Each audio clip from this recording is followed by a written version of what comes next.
What is up, collective? Welcome to my channel. This is Blue Butterfly Mystic. I'm Kate, and if you are new here, welcome. If you are not, welcome back. Still so good to be back, y'all. I hope everybody's having a good day.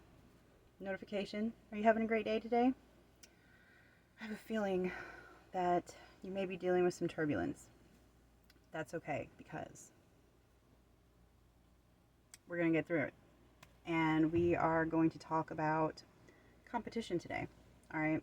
So, what even is that? Do you ever just wonder like how far people will go to win, to feel important, to prove themselves? Let me tell you that people will sabotage. People will smile in your face while they're plotting on your downfall. People will like kidnap somebody and then help look for them. I don't get it.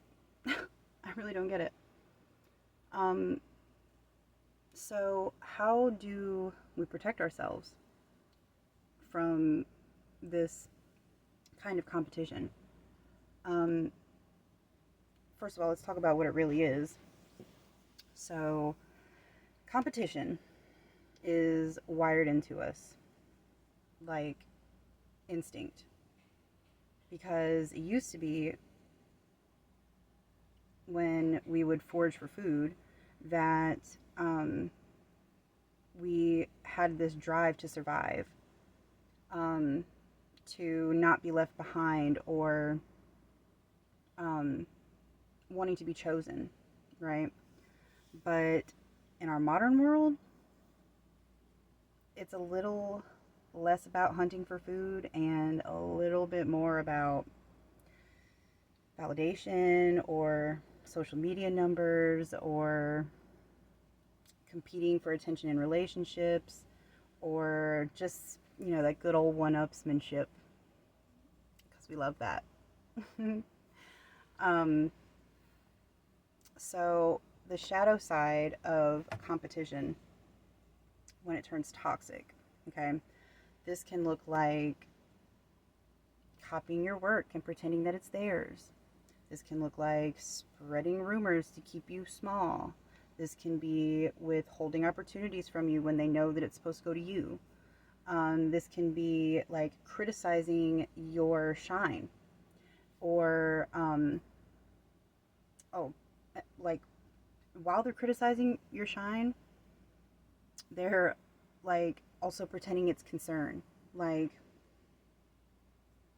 I'm trying to think of a good example right now. Are you are are you sure you're doing the right thing? Kind of energy. And they can drain your energy by competing for your attention. Always wanting to, whatever that is, putting their feelers out. And sometimes it's not even about you. As a matter of fact, let me rephrase. It's never about you. Any problem that somebody has is about them and their internal shadows from their past experiences. But sometimes your mere existence takes people out of their comfort zone because you are a mirror. Okay? So why do people do this? So here's the psychology of it, okay? They fear irrelevance, okay? Their ego is fragile, okay? And it's also tied to external validation. They may have a scarcity mindset, which means like if you're winning, that means that they must be losing, because like you can't have more than one winner of different things or the same thing, because that's impossible. Like, we can't both be doing good. Why not? you know? Or your light, your beautiful shine is embodying something, or I'm sorry, it's mirroring something that they cannot embody. So it's like, oh, I see collective healing. Oh, I see collective doing good. Why can't I do that? And it's like triggering their shadow. Or they are seeking control in a world that feels out of control. All right. And this is why people will go to extreme lengths to get the prize or to win. But if you are out here doing dirty shit behind people's backs to win, to make yourself bigger, to be the big dog on campus. And yes, I'm giving the baby voice because, oh, you poor little feelings, you know? Okay. So let's talk about how you can protect yourself from this, okay? So, first of all, be an observer, okay? See this as data for your filing cabinet, okay? Because it's not a threat, okay? If you see somebody winning, that just means that it's proof that you can win too, okay? You can use this energy to refine your craft or whatever it is that you're doing or whatever it is that you're working on. I hate to use like sexual energy as an example, but it's the only thing I can think of right now. Or frustration. I mean, it is a kind of frustration, but when we feel that uncomfortable, frustrating feeling, okay, it's like we're fed up with something, it pushes us to move in a different direction. And it's like, it's fire energy. So when you feel that frustration, you can channel it in a different way, all right? You can also, and I had to learn this one, and it was a tough one, to be the keeper of your own secrets. And even if it's not a secret, sometimes it can just be telling somebody about your day, telling people about your wins, because we don't need validation, okay? We like it a lot, and it's nice when it comes, but when you feel that there is it's like this tug and pull sensation, and my nose is itching right now, so I'm making funny faces, I'm sorry. When you feel yourself getting triggered, okay, that's when it's time to put your bricks up, okay? I also want to say that if you have ever lost a friend over this, or a family member, or a coworker, whatever,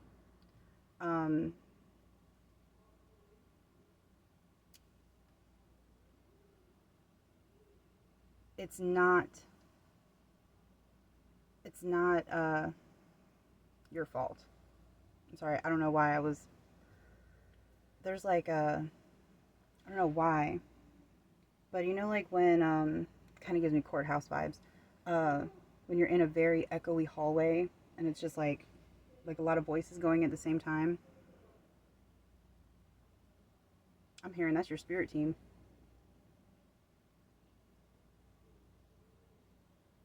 They're like, ooh, they don't play about you. Tell them we got them. We got them. That's what I'm hearing right now. Okay? Your shine, your power is not dependent upon anybody else. And it surely isn't about beating anybody else up, right? Okay? It comes from owning who you are and being authentically you, because that's how you shine. That's how you're crowned. And it's one of the bravest things that you can do, is just remaining who you are. Okay. I came up with a spread because I am feeling like there is an energy of somebody who has some hidden motives, and I want to use my Disney villain deck. Okay, so I always look at bottom of the deck energy. I just used these cards last night, but I never look, because it's a thing. That's how I programmed my surroundings, my universe. Nine of Cups reversed. Okay, so Nine of Cups talks about self-fulfilling happiness. Okay, nines are more about solo energy, and tens are about, like family or group energy.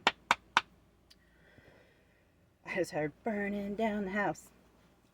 That is a really old song, and I don't know why. I'm recording. I am. Bye. Love you. That would be my child. Okay. All right, Spirit. I'm actually being led to do this a little bit differently today. Cut down. Cut down.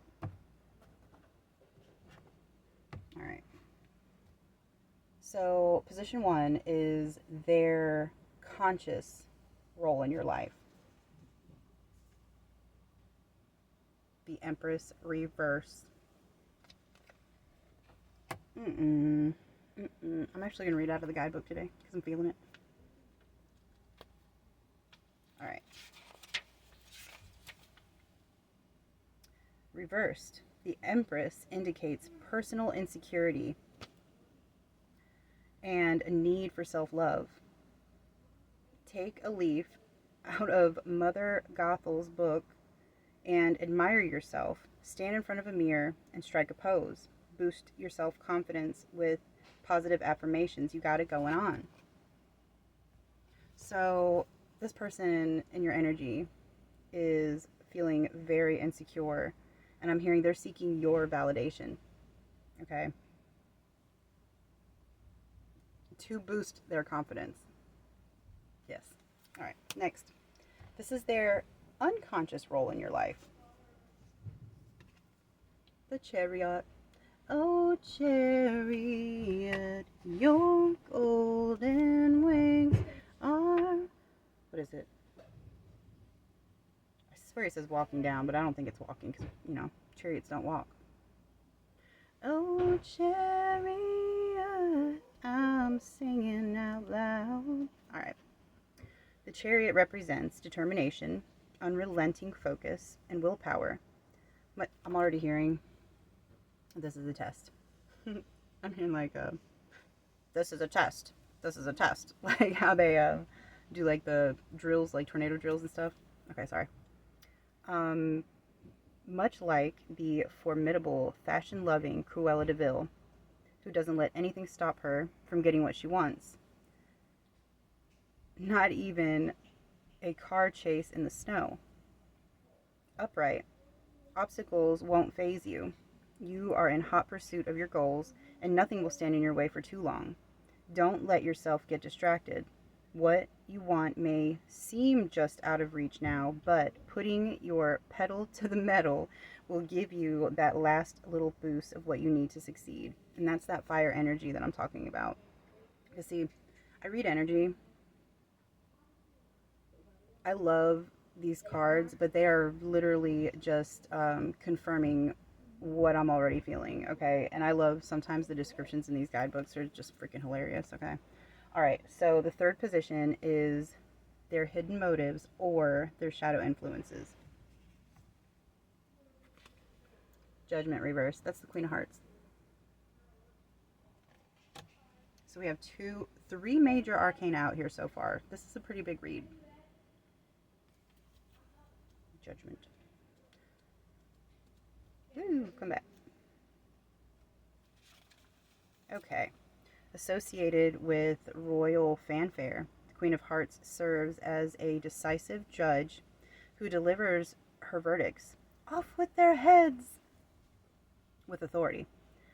Judgment represents cause and effect, consequences, and though the Queen of Hearts may not be familiar with this concept, why do I feel like I tripped up a word? And though the Queen of Hearts may not be familiar with this concept, forgiveness. They worded that kind of funny. Or maybe I'm just... You guys! Shh, shh. Sorry. You're sorry. Alright. When judgment is drawn in a tarot reading, it indicates you are nearing the end of a long, important journey. While this could refer to the conclusion of a big project in your life, such as building a house or obtaining a dream job, it usually refers to a more personal inner journey. Take some time to reflect on the steps that led you to... Was the light just flickering? I'm gonna have to go back and watch this, man. I swear to God, it was like... Ooh, spirit's moving today.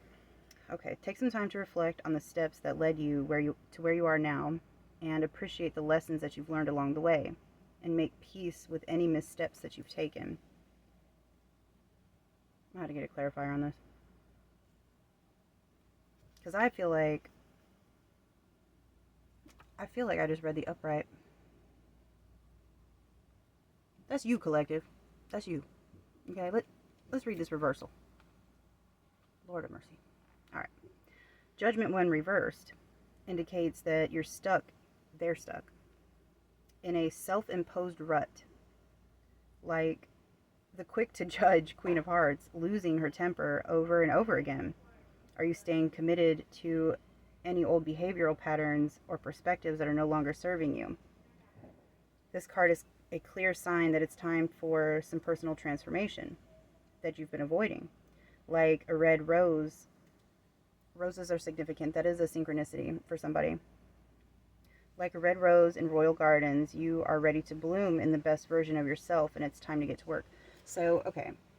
So here's what I'm really picking up on, okay? So we have within us, we are a vibration, okay? When we speak, when we interact, we are communicating energetically, okay? And if you, collective, are growing and blossoming, and anybody who is around you is not, or they're not even trying, it's a smiling in your face energy. It's like, yeah, I understand what you're saying. But then, like, as soon as you leave their energy, it's like they're like powering down. You know what I mean? Like, they're not doing any of the work. All right. So this person is kind of committed to their old behavioral patterns. And so that right there is what causes the tension between people energies, because one is raising higher and higher and the other one is staying where it's at. And it's like they're trying to like reach you, but the only way for them to reach you is if you come down here to them, because they're not coming up with you. Okay? So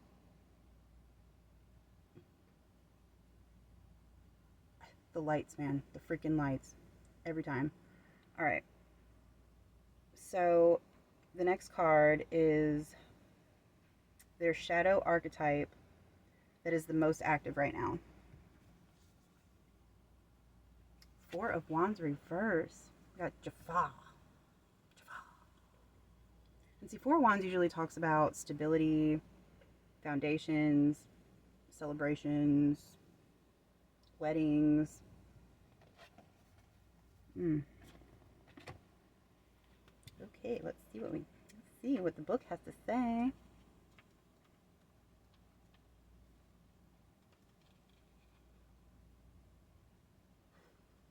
I can't even. All right. Something's getting in the way of your success. What's gone awry? Are you in conflict with someone close to you? Is it your sense of security wavering? to get rid of this rut, you need to get to the root of the problem and then work to build things from the ground up. So that's what I'm saying. Like, they're feeling this sense of insecurity. I'm here, and I just can't wait to be king. They want to be on top. They want to be the best, the very best around. Okay.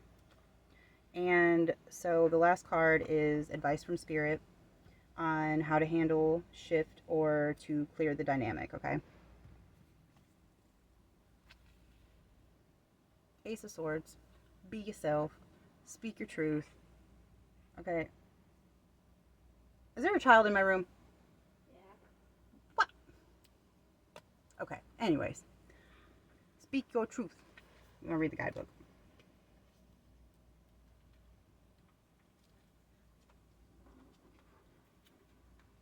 Are you my critic? I'm listening. Listening? Always. The Ace of Swords represents breakthroughs and bright ideas. You're feeling creative and inspired to brainstorm your next great scheme. This time is to strategize and to come up with detailed plans to accomplish your goals. So don't let this energy distract you. Don't let them pull you down to their level, okay? Because the only person that can do that is you. The only way that your peace can be disturbed is if you let it be disturbed, okay? I am being drawn to these higher self messages. I'm not even going to look at the bottom of the deck this time because I'm being told not to.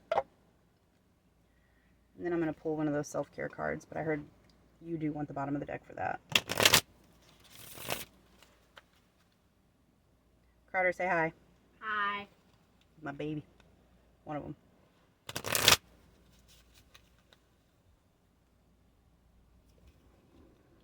What are you eating? Ice cream. Ice cream. What are you guys doing? Mommy's recording. Gracie, say hi. Hi. Okay. You are the rare flower that blooms in the dark. Keep growing. And everything you want is on the other side of the unknown. Bottom of the deck. As you connect to spirit, you draw closer to your highest self. Okay? So keep being you, keep doing what you're doing, and you're going to get through this. But before I click off of here, I'm just going to read one self-care card. Pull it off the bottom. I am worthy and capable of accomplishing anything and everything that I want. That's the affirmation. Take some time to list 3 or 4 big things that you have already accomplished in life. Take some pride in those achievements and notice how good they make you feel. Know that you can achieve and manifest anything that you set your mind to. So if you are not liking the situation or person or environment that you are in, get creative and wiggle your way out. 2, 3, 4, 1 on the timer. If this content resonated with you, or you just want to share some advice, please comment below. And if you are not a part of the butterfly family, please hit the subscribe button, and I'll see you in the next one. Bye, guys.